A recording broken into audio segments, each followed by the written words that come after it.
Welcome back, ladies and gentlemen, to Gaming in the Max and part 2 of our Hearts of Iron 4 Kaiserreich, the German Empire. So, in the last episode, a lot of stuff happened. A lot of stuff happened. Not very many focuses were done. There's not a lot open to us right now, but the economy pretty much took a deep dive off the side of a cliff and is now gone. Um, yeah, our economy is plus 90% consumer good factories. And we continue to get hit worse and worse with it, with an escalation of the economic crash. And at this point, we are waiting for our April elections and going with the center right. Yeah. So let's jump right back into it.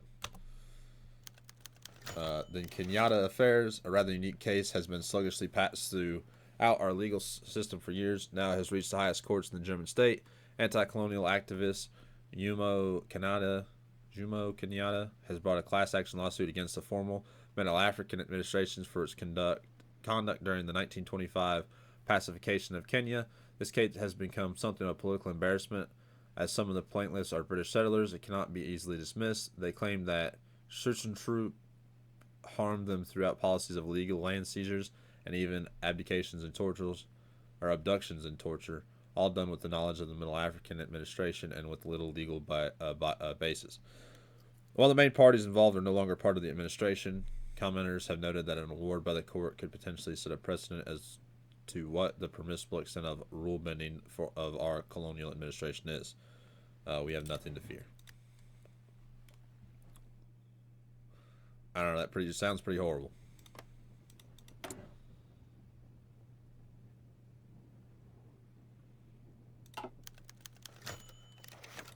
Economic freefall ceases. Having been in freefall for the past months, the economic crisis has finally reached a modicum of stability, or at least it doesn't have much else for it to fall.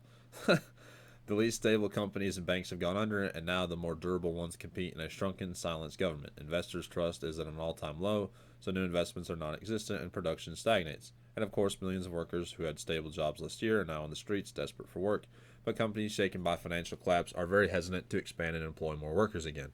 This initial surprise and shock in the German government has subsided, and our secretariats and ministries may begin developing solutions. The amount of work is enormous. The state must somehow recover the economy of the empire back to its old heights, taking on challenges which may require wildly different financial strategies each.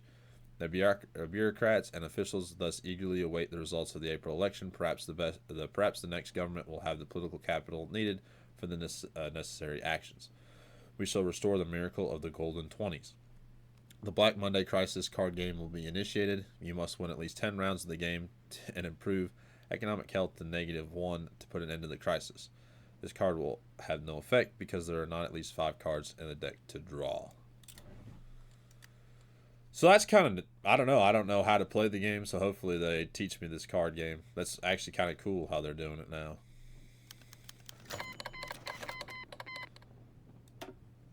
A verdict, years of legal battle have come to an end earlier today with the litigation of Jomo Kenyatta ended at the highest court in Germany, while the QU lawyer has skillfully defended his points. The defense was represented by renowned political theorist Carl Schmitt. The jurist produced a novel defense that has established a new legal precedent.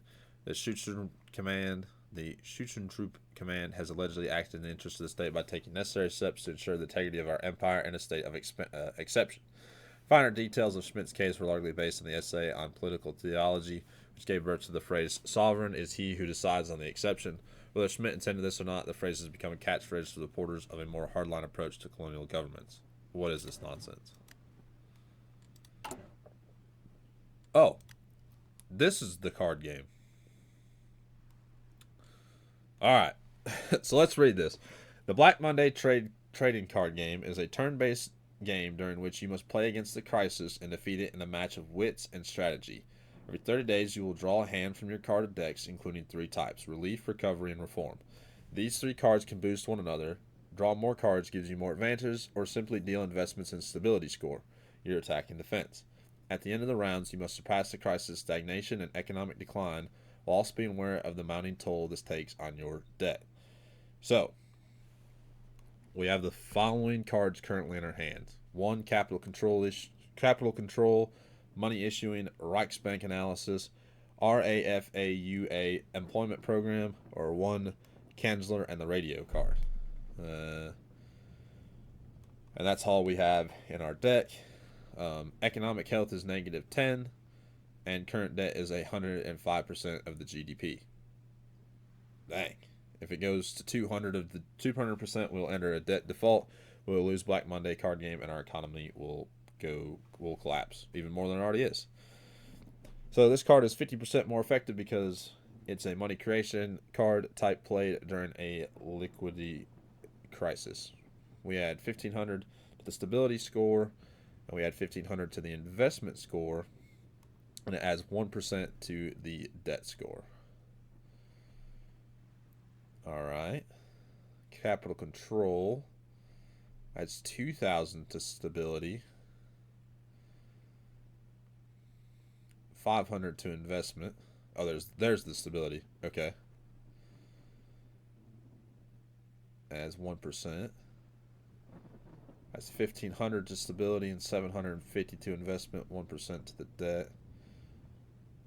That's a recovery card. Alright. Unless a reform card has been played, this card has no effect, and this changes the crisis. Alright, so this is 50% more effective. So will this add 750 to those? Or has it already added? Let's add 1% to the debt. So at 15%, or 1,500 and 1,500, and we need to be above 2,500. So that helps with investment and stability.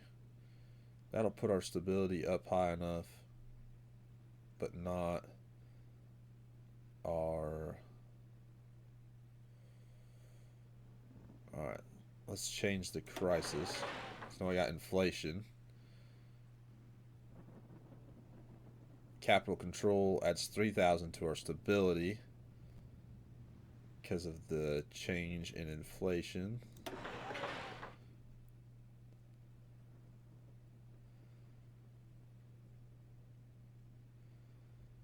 I think we have to do all three. Yeah, we're way ahead of on stability, but we've beat the stagnation. But our GDP current debt is at 108%, so we have to watch that. But in 11 days, there's a famine that broke out. Keep going. Prince Sabahattin, appointed Grand Vizier in the Ottoman Empire. Let's research radios. So at the end of each turn, we have to be above 2,500 or whatever the stagnation and economic decline. All right. So no majority in the 1936 election. As predicted by quite a few during the campaign, no majority has been found in the Reichstag after the elections of 1936. A majority is impossible without participation of either SPD or the DVLP, two parties on different ends of the political spectrum, either of which would need time to dismantle the old consensus and craft a new coalition and legislature. However, there was no time for the Reichstag to bicker amongst themselves until they finally formed a government. With each passing day, the economic situation grows worse and the faith of the people falls further. When the parliamentarians cannot lead, the duty to make a decision falls to the Kaiser, Wilhelm II. Even after the March Constitution, his role in the formation of governments remains definite, and whether there is no obvious majority in the Reichstag, he has been seen fit to appoint compromise choice like Brockdorf or loyalists to the court like Dirksten. The Crown Prince Wilhelm the Kaiser, through Crown Prince Wilhelm, the Kaiser was recommended an interesting choice, Kurt von Schleicher, current Minister of War of Prussia. Ever since Leo von Caprivi's resignation in 1894, Wilhelm II has been reluctant to appoint military candidates to the office, and parliamentarians would hardly wish to see a uniformed man command this empire either, to bring back some memories of Hindenburg and Ludendorff's plot during the Weltkrieg. However, Schleicher offers several valuable qualities as well. During the past 2 decades, he has nurtured the image of a moderate who works well with the Reichstag, has ties and connections across the political spectrum, and is noted supporter of the trade unions such as the ADGB, earning him the moniker the Red General. At a time when the national unity is necessary, all of these qualities are crucial. Finally, he's a close friend of Crown Prince Wilhelm, who was a major influence on his aged father and eventually got him appointed to Reich Chancellor. I don't really like that he's known as the Red General, to be 100% honest. We gained 2% stability. We remove March leads to April, so we're no longer losing weekly stability, and we're no longer losing the 75% political power gain. We appoint Kurt von Schleicher, which gives us plus 15% political power gain, 10% consumer good factories factor, and division recovery rate plus 5%, but a negative 5% production efficiency cap, and it changes the ruling party. It seems unlikely that he can stay for long. Kurt von Schleicher appointed Reich Chancellor. The Forrest Brothers Uprising. The paralysis of the central government in Riga and the economic crash has given Latvian and Estonian partisans in the United Baltic Duchies an opportunity to rebel against the duchy. Livland has suffered the brunt of the developing rebellion, and the land administration there reports that they cannot control the countryside as the law enforcement agencies have been overrun by ad hoc partisans organizations and underground resistance groups. Supported by local farmers and defectors from the duchy's army, these so-called Forest brothers are wreaking havoc and seeking to completely overthrow German rules in the Baltic. Riga has requested we send a detachment of temporary military police force to the duchy to help them in their fight against the Baltic separatists. Should the duchy collapse, it would be a disaster for not only German pride and the standing in Europe, but also our defensive plans against Russia. Yeah, negative 70 political power. I don't care how much we go. We will ensure that the duchy survives. All right, continue on. Survive, duchy, survive. We are negative 200 political power, but we'll gain it back. Whew, more reading. Matters of national stability. In his first speech before the Reichstag, Chancellor Schlesinger announced that the first and biggest priority of the government will be to contain the economic crisis caused by Black Monday market crash. To this end, he spoke out against orthodox economics and their agendas by stating that the most crucial step to take is a war against unemployment, stability in the financial markets, management of imperial debt. They are all important, but they cannot be more important than the millions of yearning masses thrown out of their jobs during the course of the past few months. Job creation and a war on unemployment. Those were the slogans of the hour, popular with people who demanded quick solutions to their personal economic issues. Already, the new Reichschancellor has been in contact with like-minded officials such as Fritz Tarnow and Fritz Bod, who have been developing an employment-based economic plan or recovery plan with the aid of the ADGB trade union confederation, or potentially even the famous Walter von Rasnu, who has developed a complex scheme for the full reform of the German economy along with state-controlled lines during the Weltkrieg. However, this was not the controversial event of the day. With the Reichskanzler's backing, the first law of the cabinet was proposed in the same session, amending the procedure for votes of no confidence established by the March reforms, which were described vaguely in the Constitution itself and thus clarified in ordinary Reichstag bills. Signing the necessity for cabinet stability under the fractured nature of the current Reichstag, Schlesinger pushed for a system of constructive no-confidence votes. A no-confidence votes on the government only be voted for and passed if a replacement candidate for Reichschancellor is proposed by the same people. This proposed replacement candidate is then recommended to the Kaiser, though he still has full power to choose whoever he wants. This has delayed any no-confidence votes towards Schlesinger by making sure that the SPD and the DVLP cannot just band together and remove whoever they wish. Although it does not mean that they have given up just yet, the parliamentary parties now just need to build a critical mass in the Reichstag to push through their choices. This is rather unorthodox. We gain plus 2% stability. We change in popularity of authoritarian democracy plus 3%. The German Empire completes the focused Die Arbeit. German Empire completes focused constructive no confidence principle. Battle over the chancellorship of Kurt von Schleicher begins. See the decisions tabs for further instructions. Alright, so with that, we're done with him, and with him, and done with him.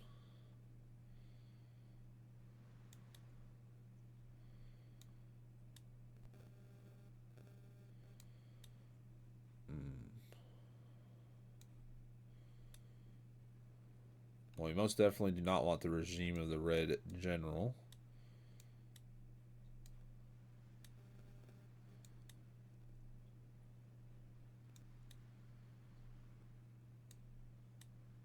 I'm looking for...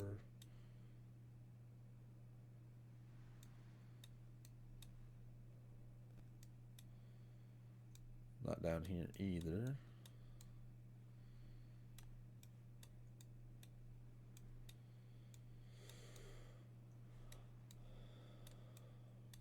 I don't know. I'll figure out what we're gonna do anyway. So let's do.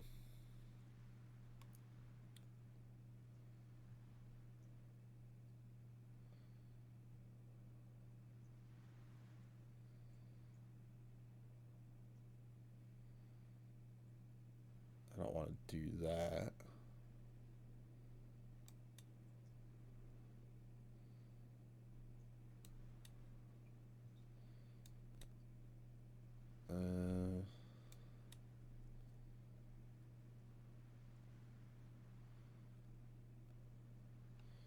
We do Middle Europa loans, infrastructure development, / welfare funding.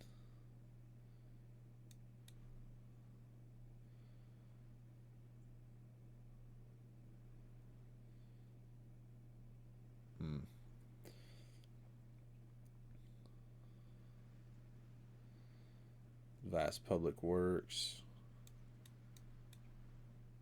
Alright, we'll just continue on because we're not done with this focus anyway. I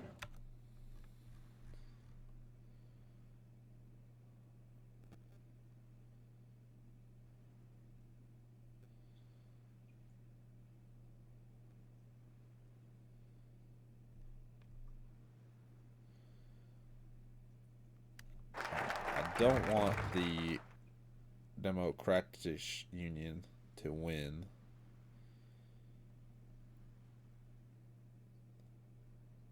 So let's see. The LVP left. So we'll flag them.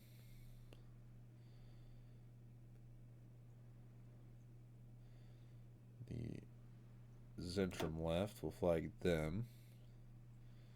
And the minority bloc. We'll flag them. So they can't get anybody. But the coalition, red, white, and or black, white, and red. All right, choosing a vice chancellor.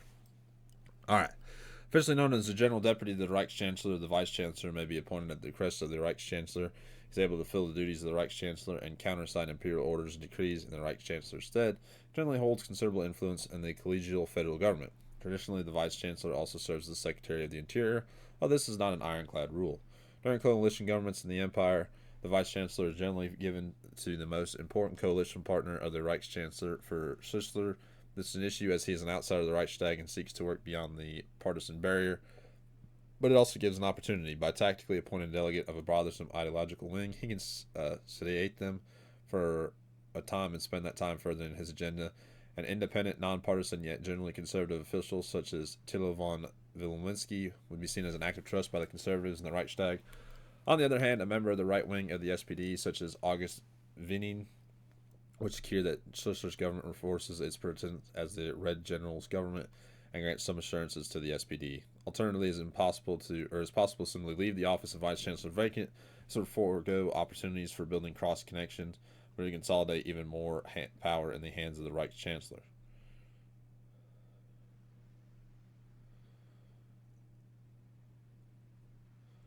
Let's do Thilo von Wilimowski, an offensive and a conservative choice. No, this turn they taking this will freeze coalition from any actions in the Reichstag this turn. We're trying to have them win.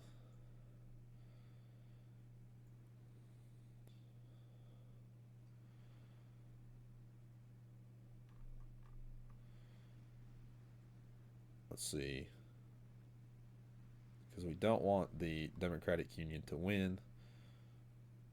We want to place the coalition. So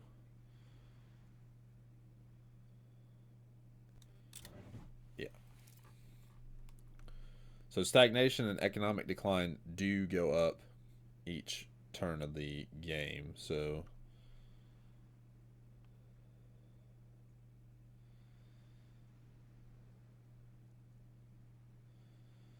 that's 2% to the debt, and this will all relief cards will deal 20% more stability. This adds 3% and lets us draw 2 cards. Well, I'll have to do that. We can do capital control for more stability.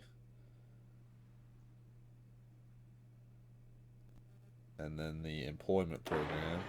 Now we just need stagnation up. This will get it to us. Alright, we're good with the game for this month.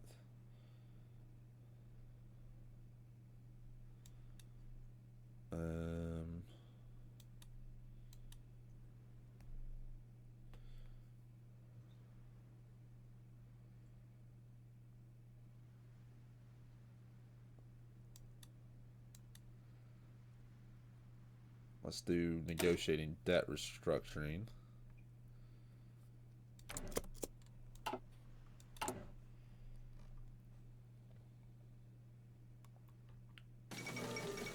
Socialist revolution in Iran. Alright, Prussia and Reich Chancellor. For the first few decades after the formation of the German Empire, the Reich Chancellor and the Minister-President of Prussia were the same person and were considered to be the same position by many in practice. This was because the Emperor, as King of Prussia, generally preferred to keep the two positions consolidated, and its perpetuated Prussian dominance over the empire. This stated a fair change after the Weltkrieg for 2 reasons. First, the March reforms to the Constitution introduced a vote of no confidence in the Reich Chancellor, allowing the Reichstag to control him and possibly remove him, which implicitly meant that the Reichstag could now remove a Prussian minister-president. The second is Matthias Erzenberg, a liberal Southern Catholic, becoming Reich Chancellor in 1921, which infuriated the Prussian House of Representatives. After being petitioned to do something by the Prussian legislators, Wilhelm II ultimately acceded and appointed Bill Drews as the first independent Prussian minister-president. Since then, an uneasy system of dual rule has formed in the empire. Prussia controls 70% of the empire's population and territory, and it now has its own government. Cooperation between it and the federal government, or lack thereof, can rescue or bury a Reich Chancellor. However, as tension within the Prussian Grand Coalition grows, Reich Chancellor Schleicher has spoken out against the system. In this crucial moment, the empire must have one head, not two, and needs to consolidate its resources. Being a respected official from Prussia, Schleicher has potential to become the first Reich Chancellor to also be the Prussian minister-president in over a decade, which will put Prussia's resources, influence, and law enforcement under his direct control, for better or worse. Trust Roderin, his political veteran. Yeah. I don't like this man, Wilhelm. Rising worker militants. It's been anticipated ever since February market crash, but it has now been clear the breakdown of the German economy has greatly bolstered the far left of the political spectrum. Socialist propaganda has swept up thousands of workers across the nation, offering an easy answer to the confusion of many workers thrown out of their jobs because of factories they cannot control. It is because the illusion of prosperity that the Bourgeois, the Junkers, and the Kaiser at the top maintained has shattered. Bourget. The final hours of international capitalism are at hand, so make sure to stand in line and hoist the red flag. The German far-left parties are generally small and fractured, and though they are not banned, they are only somewhat tolerated by the political establishment. After years of split and reunions, the Communist Workers' Party of Germany has garnered most of the socialist share. Though support of the French-style syndicalism, the KAPD holds some reservations, believing that trade unions in Germany have become hopelessly reformist, and so the revolutionary vanguard must be factory councils of workers, hence council communism. The Communist Party of Germany is also prominent, distinguished by the fact that they participate in electoral politics unlike their cousins.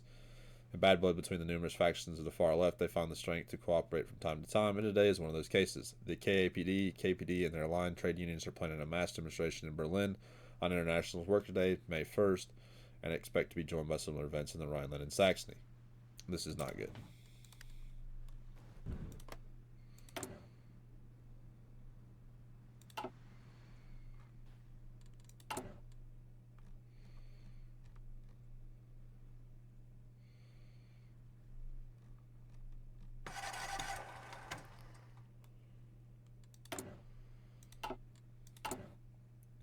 We are building a factory. We are negative 26% stability right now. Ouch. All right. Blutmai. In response to growing militancy of the German workers and citing previous sporadic cases of violence in the electoral campaign, the police force of Berlin issued a ban on open-air political gatherings in the city during May 1st, aiming to prevent the planned May Day demonstrations. This is not to hear the far-left activists, however, and even emboldened some. These restrictions appear to affirm the political lines of the KAPD that capitalism had entered its third period and so will respond to the workers' movement with more and more draconian force. Demonstrations took place across the city. Rough tallies of the numbers show that threats of police violence balanced out the growing socialist membership, meaning that the size of the KAPD and KPD gatherings are hardly larger than normal. Still, Berlin police responded with force, sending out flying squads and attacking with truncheons wherever demonstrations were reported.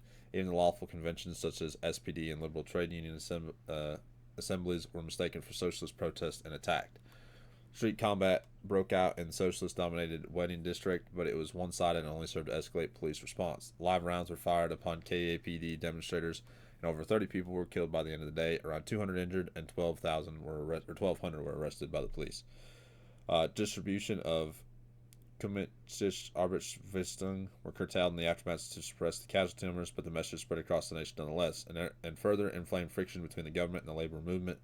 The events were largely viewed positive by the right wing of the Reichstag, while the Liberals and SPD were more divided. In particular, while the SPD newspaper Vorwärts produced a scathing piece stating that the KAPD was seeking to intentionally sacrifice supporters' lives, the Social Democratic delegation in the Reichstag officially protested the actions of the Berlin policemen and demanded an investigation. Their demands fell on deaf ears, however, while tensions continued to rise. We can't let socialism or syndicalism happen here. Negative 2% stability, negative 30 manpower, +1 rise in syndicalism, and the economic decline score crisis is raised by 250 points. We're still good. All right.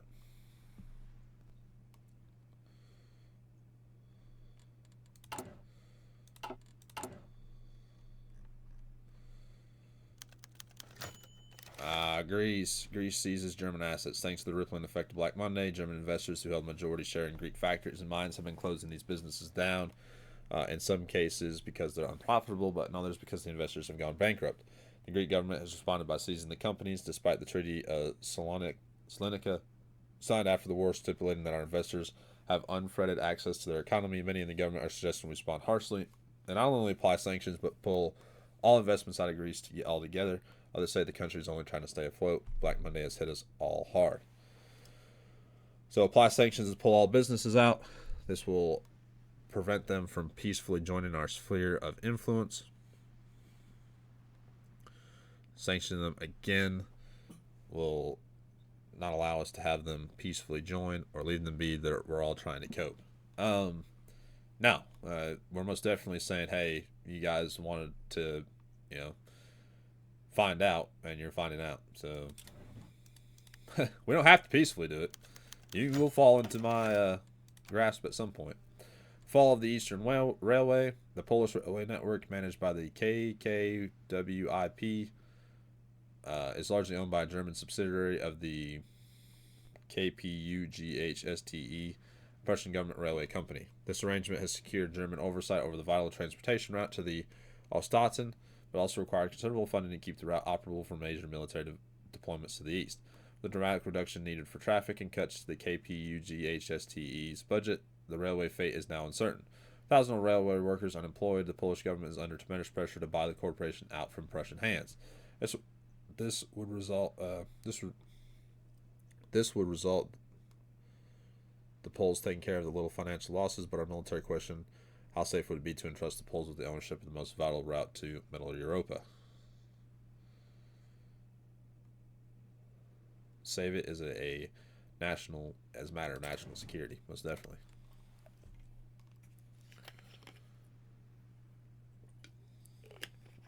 Sorry, I had to get me a little drink there. I got a little parched. Talking too much.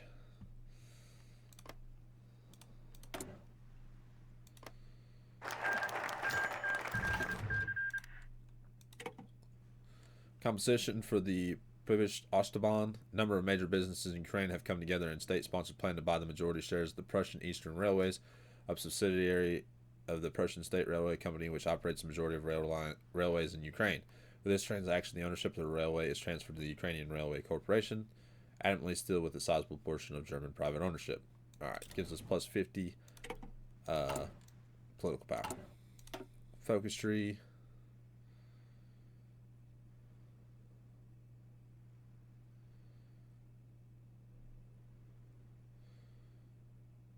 Let's do state monopoly on nitrate and tobacco, which removes 6% removed from the debt score and gives us 2 civilian factories. Got to get this debt score down. Alright, so now the coalition of black, white, and red currently holds 127 out of the 223 needed. Mother's Day. Ever since the U.S. Congress designated the second Sunday of May as Mother's Day in 1914 as a sign of love and reverence for the mothers of the world, this American tradition has slowly gained traction across the Atlantic. After the end of the Weltkrieg, the Association of German Flower Shop Owners took advantage of this as marketing tactics, promoting the date to raise flower sales in May. This liturgical emphasis of the original version of the holiday has earned the support of religious conservative groups, which consider it to be a viable alternative to International Women's Day, initiated by socialist organizations. Movements calling for it making an official holiday earned traction in the German Empire in the 1920s and 30s. Alongside business owners, conservative societies, and women's rights activists, the campaign in Germany was also endorsed by the Volksgruppe, which connected the idea of Mother Day with their far-right ideas of loyal childbearing mothers, who is the future of Germanic master race. The appointment of Kurt von Schleicher, a patriotic nationalist Reich Chancellor who nonetheless displays a progressive streak, has uplifted the hopes of this activist campaign. Numerous letters have reached Berlin requesting to finally make Mother Day a national holiday. The Empire has seen better days. Perhaps a small propaganda victory will cause no harm. We increase our authoritarian Democrat by 2, or we gain 2 stability. Yeah, we can do that.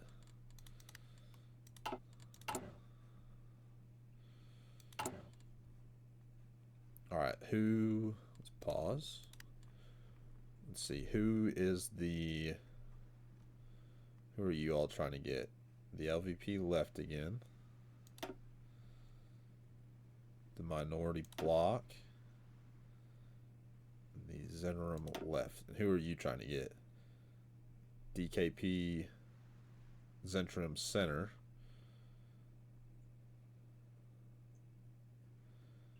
And the Gulf. The Gulf Party don't have enough. The DKP puts them closer. They might just need the LVP right to actually win it out. We'll see. Basic machining tools is finally done. We need to come up here and look at our dispersed industries. Come up here and look at our economy. Alright, economic health is -8, not -10 now.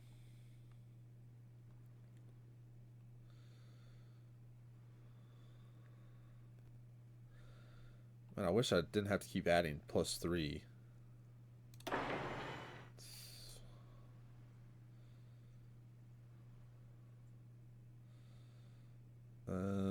Let's see.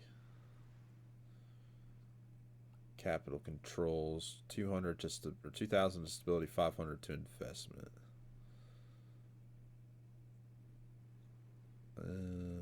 Let's change the crisis, labor crisis.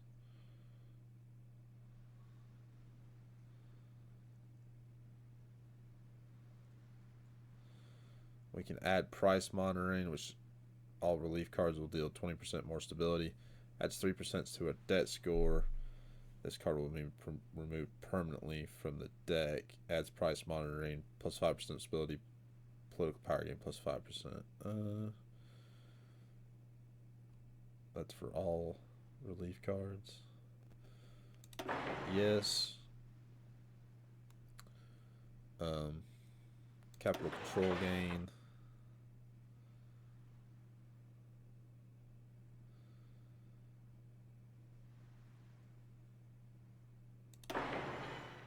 Oh, I should have. Oh, shoot. I misread the Chancellor in the radio. That puts me in enough stability, but not enough investment. So I don't think we can cooperate with the business. Man, adds so much debt though.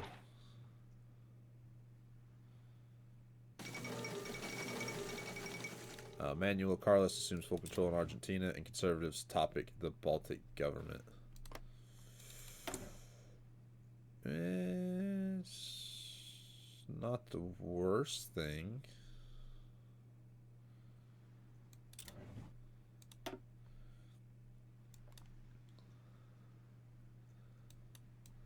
At least it's a conservative government, which is what I'm hoping to bring into Germany.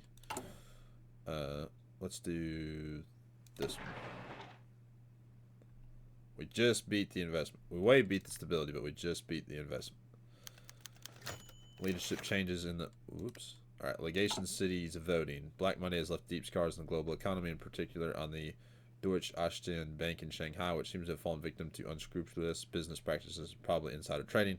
Our delegations are now seeking guidance on how they should vote concerning the proposed bailout of the DAB.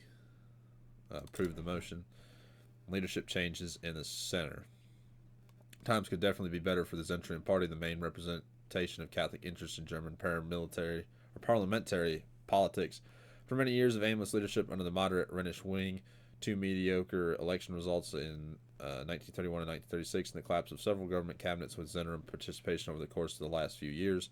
Zentrum chairman Theodor von Gilrod officially announced his retreat from the leadership of the party. A party conference the first of many years due to be called in the near future, and politically interested observers are convinced that it will be one of the fierce party internal confrontations. Throughout the last decade, new factions with Germany's oldest political party have sprung up like mushrooms and are willing to seize power and lead the party onto a new political course. The question will be, what political wing will come out on top? Who will lead the Catholic juggernaut next? No Zentrium factions can be protected from targeted attempts by opposition coalition. Without clear leadership, the Zentrium parliamentarians can ignore the party whips and freely negotiate with the SPD or the far right. So, does that let them choose whoever they want since I already blocked them? No, they will be unsuccessful in all of them again.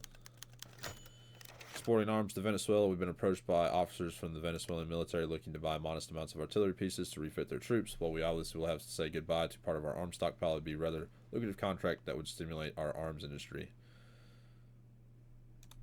How much artillery do we have? We gain negative 15% consumer goods factory. Alright, we'll do that. We'll just need to focus on producing more. So we are hurting for all of our equipment right now. Ewald von Klesch-Schimmensen attacked Schlussler. Scathing criticism of the Reich Chancellor has been delivered in national newspapers by Ewald von, the Oberpresident of Pomerania, was office in Stettin. He has announced Schlusser's lack of principles and heartless pragmatism, which will bring no new vision to the German Empire, merely a mockery coupled up from 100 competitive ideas. To him, the Reich Chancellor is a liberalist tactician, unprincipled opportunist, and Girondin.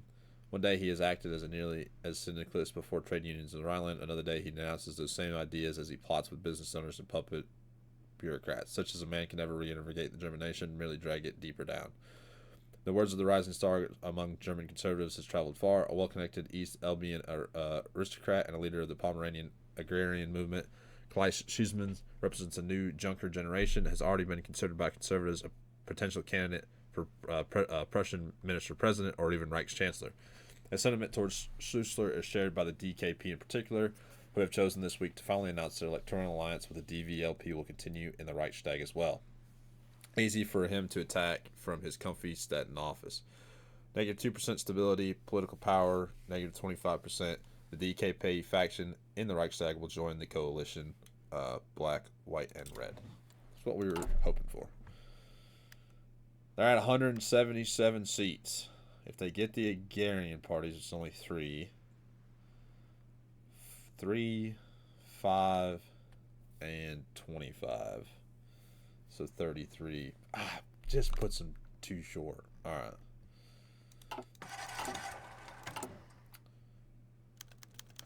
The vote passes for the bailout.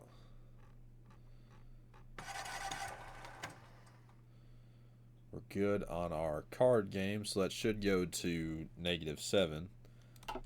This should help us with our removing some of the debt score. And we need we need 10 political power to do any of the negotiating for our debt. So that'll be a while.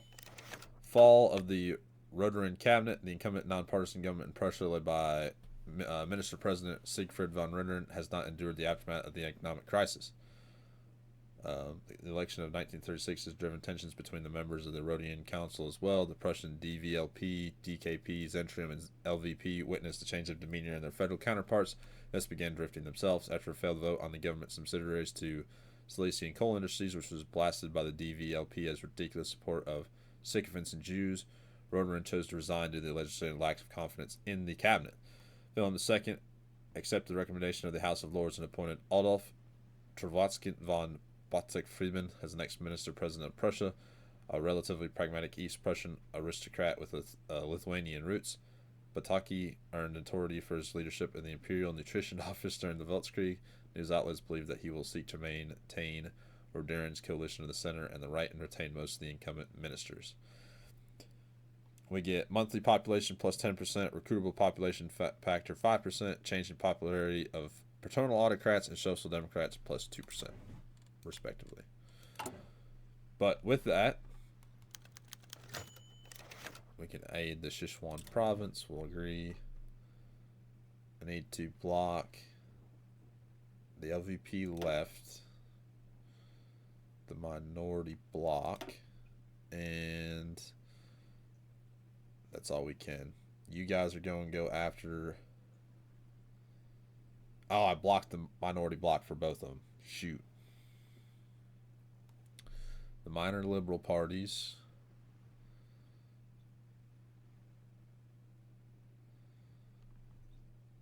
Alright, so they need to get the LVP right. And the coalition, black, white, and red will win. Alright, but with that, I'm going to end episode 2. I hope you all have enjoyed, and I will see you all in the next one. Bye.